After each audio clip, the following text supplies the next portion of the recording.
দাঁড়িপাল্লা ভোট দেন। আপনারা কি কি কারণে সবের বাকি হবেন? আপনাদের জন্য জান্নাত অবদান জাহান, মা বোনদের জন্য বিধবা ভাতা আছে, বয়স্ক ভাতা আছে, শিশু ভাতা আছে, মাতৃকালী ভাতা আছে, প্রতিবন্ধী ভাতা আছে। এগুলা কি আপনারা পান? এগুলো পান না। তারপরে জেলে কার্ড আছে, ওগুলো পাওয়া যায় না।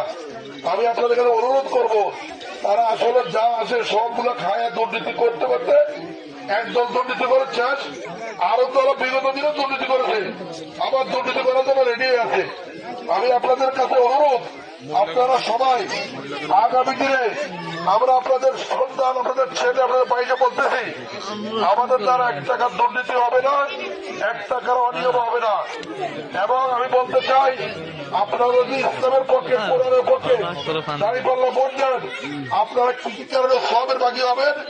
এই দেওয়ার কারণে আপনারা আল্লাহর পক্ষে দিচ্ছেন, কোরআনের পক্ষে দিচ্ছেন। আপনাদের জন্য জান্নাত অবদান জাহান। আমি বলি, যারা কোরআনের বিরুদ্ধে ভোট দিবে তারা গুনাহগার হবে। কারণ